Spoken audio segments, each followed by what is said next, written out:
Hello friends, मेरा नाम है सैयद सोबान और आप देख रहे हैं जागरणजोश.com। और आज के इस वीडियो में हम बात करेंगे कि क्या कुछ सवाल बनाए जा सकते हैं आज के करंट अफेयर से, उसका सही जवाब क्या होगा और उससे रिलेटेड कुछ की फैक्ट्स के बारे में बात करेंगे। साथ ही साथ दोस्तों, इस वीडियो के एंड में आपको एक सवाल देंगे जिसका जवाब आपको हमें कॉमेंट बॉक्स में लिख कर देना है। तो चलिए शुरू करते हैं पहले सवाल के साथ। किस राज्य सरकार ने कोरोना वायरस के मद्देनजर सिगरेट, बीड़ी, गुटखा, जर्दा, सुपारी, हुक्का, ई सिगरेट समेत सभी तंबाकू पदार्थों के उपयोग और उनकी बिक्री पर रोक लगा दी है? इसका सही जवाब है वो है झारखंड सरकार, यानी कि ऑप्शन सी। यहाँ पर दोस्तों आपको बता दें कि झारखंड की जो सरकार है उसने सभी तरह के जो तंबाकू के पदार्थ होते हैं उनके बिक्री पर रोक लगा दी है, प्रतिबंध लगा दिया है। और सरकार के अनुसार जो पान मसाला है, खैनी है, जर्दा है, गुटखा है, उसे खाकर जो है लोग इधर उधर थूक देते थे और उसकी वजह से ये एक बात सामने आई है कि जो कोरोना वायरस के फैलने का जो ख़तरा है वो बढ़ सकता है और उसी के चलते ये फैसला लिया गया है। यहाँ पर दोस्तों आपको ये बता देते हैं कि सार्वजनिक जगहों पर तंबाकू पदार्थों के सेवन पर भी प्रतिबंध लगा दिया गया है इसमें। अगर हम आपको यहाँ पर एक डेटा बताएं तो विश्व स्वास्थ्य संगठन और भारत सरकार के द्वारा जो है एक रिपोर्ट प्रकाशित की गई थी जिसका नाम है गैट्स, और गैट्स 2 थी ये सर्वे में जो है झारखंड में जो है तंबाकू के सेवन करने वालों में काफ़ी ज़्यादा कमी भी आई है, ऐसा इस रिपोर्ट में बताया गया था। और ये आंकड़ा जो है 7 से 8 साल में 50.1% से घटकर कितना हो गया था, 38.9% हो गया था। तो जो तंबाकू का सेवन करने वाला झारखंड की अगर बात करें तो लोग थे वो उनके जो यूजेज में, तंबाकू के उत्पादन के यूजेज में उसमें कमी आई है, ये इस रिपोर्ट में बताया गया था जिसका नाम है गैट्स 2। ये जो है विश्व स्वास्थ्य संगठन यानी कि WHO और भारत सरकार के द्वारा प्रकाशित रिपोर्ट है, उसमें कही गई थी बात। और यहाँ पर दोस्तों आपको इसमें ये बता देते हैं कि इसमें चबाने वाले तंबाकू का सेवन करने वालों का जो प्रतिशत है वो 34.5% बताया गया था। और अभी ज़िलों में उक्त आदेश का अनुपालन होने से राज्य में तंबाकू के सेवन के प्रतिशत में भी और ज़्यादा कमी आएगी। अब बढ़ते हैं अपने अगले सवाल की तरफ। तो सवाल है कि किस संस्था के अनुसार कोविड-19 की वजह से आर्थिक क्षेत्र में आई गिरावट इस वर्ष दुनिया में तीव्र खाद्य असुरक्षा का सामना करने वाले लोगों की संख्या लगभग दोगुनी हो सकती है? इसका सही जवाब है वो है संयुक्त राष्ट्र।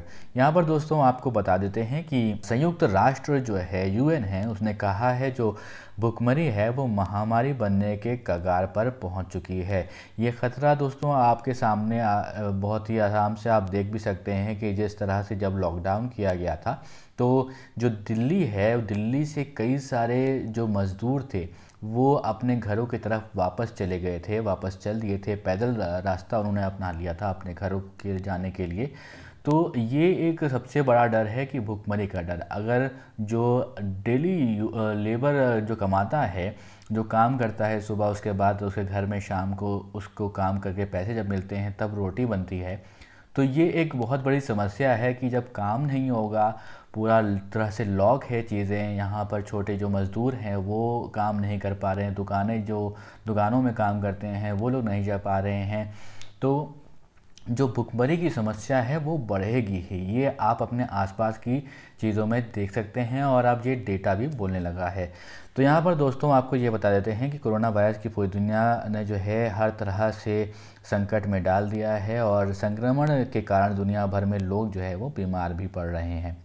विश्व खाद्य कार्यक्रम का अनुमान है कि पेट भर भोजन नहीं पाने वालों की संख्या जो है, अगर 2020 में बात करें तो ये बढ़कर 26.5 करोड़ हो सकती है, ऐसा अनुमान लगाया गया है, जो कि 2019 में 13.5 करोड़ थी। तो देखिए एक इजाफा जो होने का अनुमान लगाया गया है वो दुगने से भी ज़्यादा है। यहाँ पर दोस्तों आपको ग्लोबल हंगर इंडेक्स के बारे में अगर बताएं तो अक्टूबर में 2019 में एक रिपोर्ट जारी की गई थी ग्लोबल हंगर इंडेक्स की।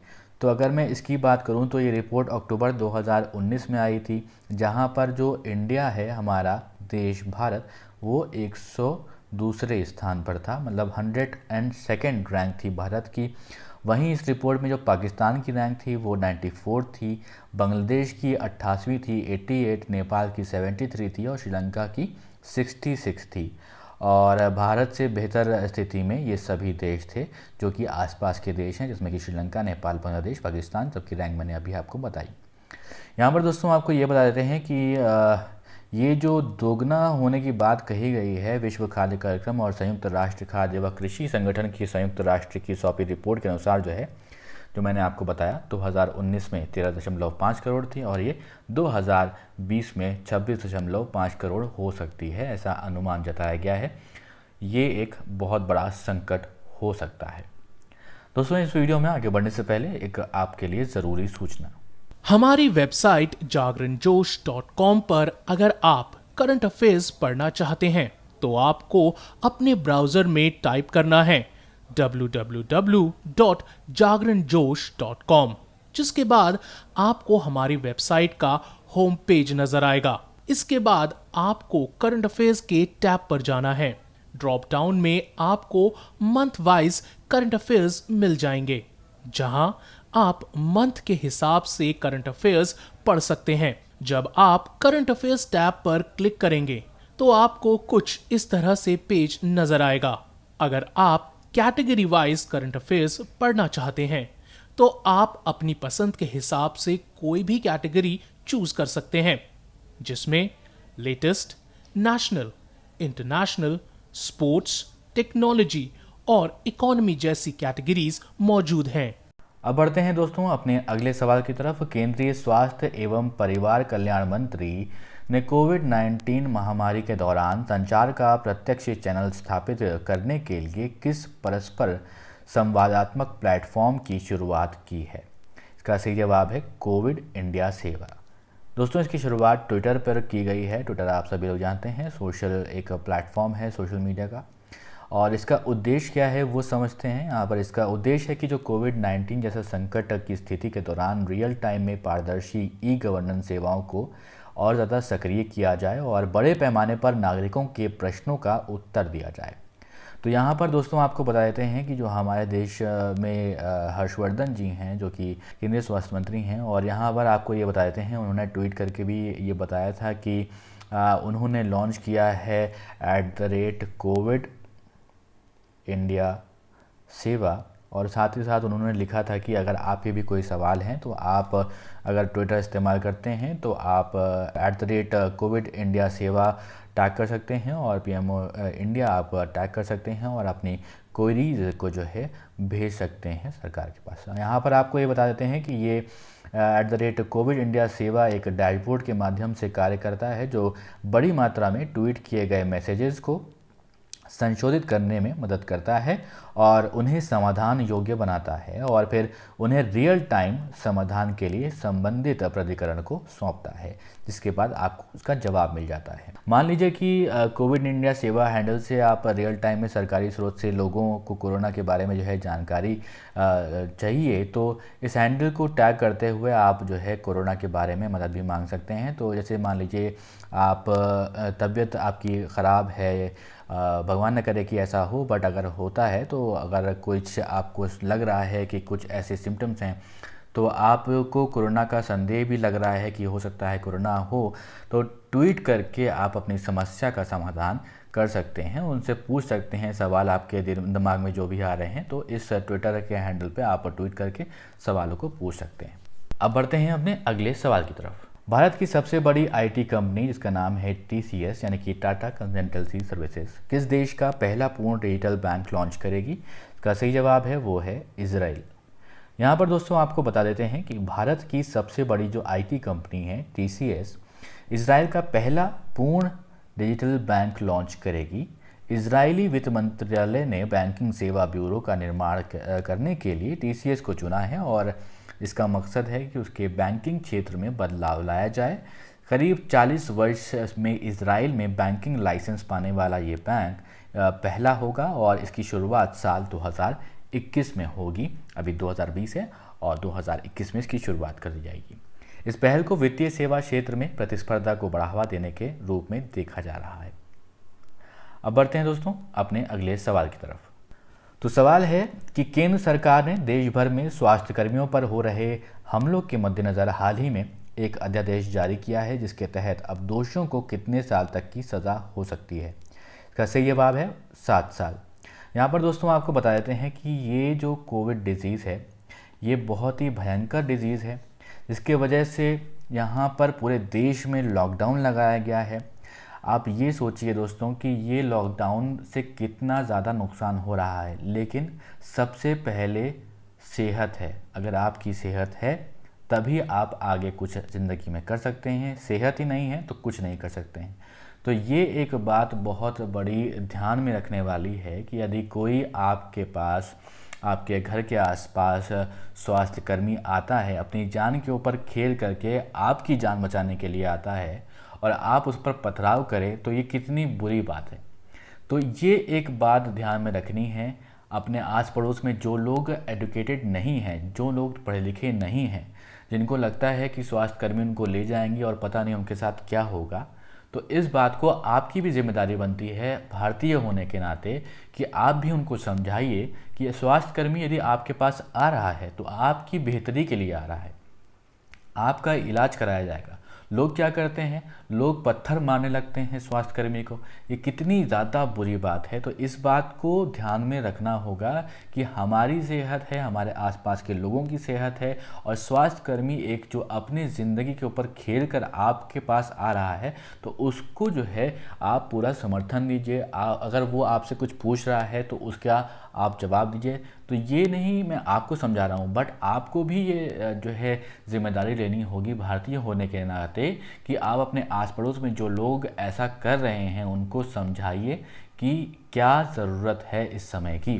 तो यहाँ पर दोस्तों आपको ये बता देते हैं कि कैबिनेट ने ये अप्रूव कर दिया है। इसमें जो एपिडेमिक डिजीज़ एक्ट 1897 में ये संशोधन किया गया है और प्रस्तावित कानून में जो है डॉक्टर्स, नर्स, पैरामेडिक स्टाफ समेत अन्य सभी स्वास्थ्य कर्मियों पर हमला या फिर उत्पीड़न का संज्ञेय अपराध की श्रेणी में गैर जमानती बना दिया गया है। दोषी पाए जाने वालों के लिए कठोर सज़ा का प्रावधान भी किया गया है। इसका आधार हमले और उत्पीड़न की गंभीरता को बनाते हुए सज़ा को 2 श्रेणी में बांटा गया है। अब क्या है वो श्रेणी, आइए जानते हैं। देखिए, यदि अपराध ज़्यादा गंभीर नहीं है तो सज़ा के तौर पर 3 महीने से लेकर 5 साल तक की कैद हो सकती है। साथ ही 50,000 से लेकर 2 लाख रुपए तक के जुर्माने का भी प्रावधान किया गया है।